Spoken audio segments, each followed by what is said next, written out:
बाद से 4 बार तक हो चुका है। पता नहीं मोदी जी प्रशासन चला रहे हैं कि अपनी व्यक्तिगत कोटरी बना रखा है देश को। और इसके पहले शुरू करते हैं नृपेंद्र मिश्रा, उनके लिए कानून बदला गया। पीके मिश्रा जी का कई बार टेन्योर बढ़ाया गया, डोभाल जी का भी बढ़ाया गया। इनको क्या देश में अधिकारी मिलते ही नहीं? तो एक कोटरी है, एक कोटरी के माध्यम से चला रहे हैं, एक ग्रुप है।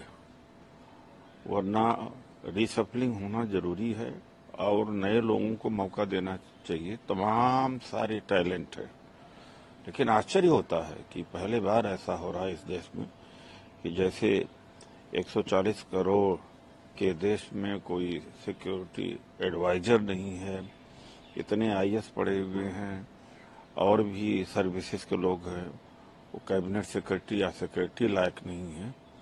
ये क्या है भाई? ये तो अपना एक ग्रुप है, group of the people who are running the country. ये तो देश के लिए ठीक नहीं है, डेमोक्रेसी के लिए ठीक नहीं है। और परफॉर्मेंस कैसा है? 370 धारा हटाने के पीछे यही लॉजिक थी कि वहां शांति कायम हो जाएगी।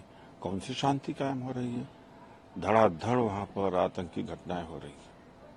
सर, आरएसएस कैसे देख रहे हैं इस पूरे आरएसएस और बीजेपी के रिश्ते?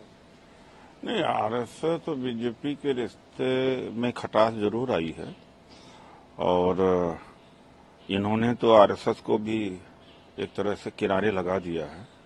अब इंद्रेश कुमार जी जब विपक्ष में थे तो ज्यादा वैल्यू थी, और जितने संघी थे या हिंदुत्व के आवाजें थी करीब करीब सबकी लुप्त हो गई। चाहे वो रविशंकर हैं, आर्ट ऑफ लिविंग वाले।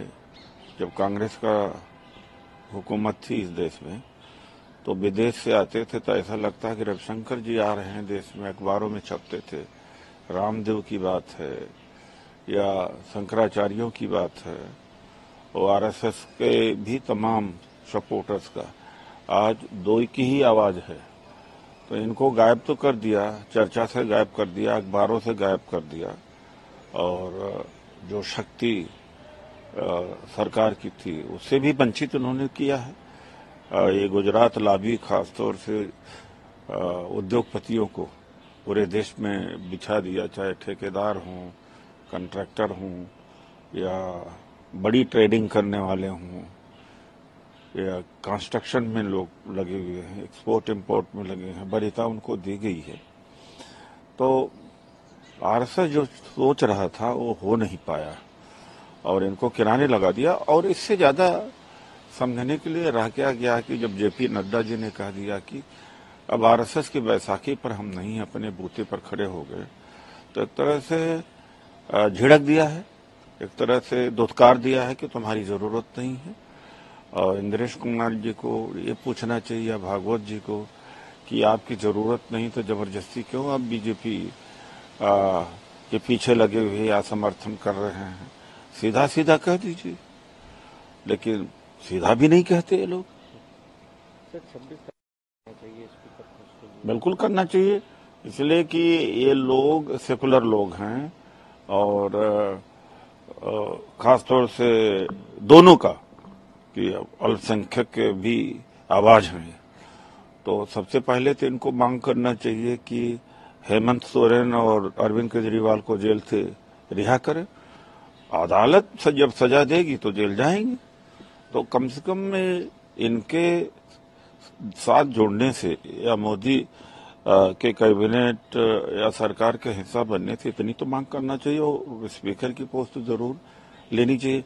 मुझे तो नहीं लगता कि जेडीयू या टीडीपी को कोई महत्वपूर्ण स्थान कैबिनेट में दिया गया। ज्यादातर तो मंत्री वही रिपीट किए गए। जो पावरफुल मंत्रालय हैं एक भी बीजेपी के बाहर नहीं है।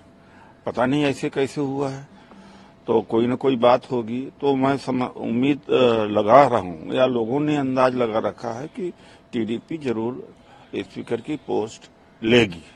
सर नीट एग्जाम को लेकर काफी विवाद चल रहा है। धर्मेंद्र प्रधान ने ट्वीट करके कहा राफेल में कोई एविडेंस नहीं मिला है, लेकिन जेपीसी नहीं बैठा थे।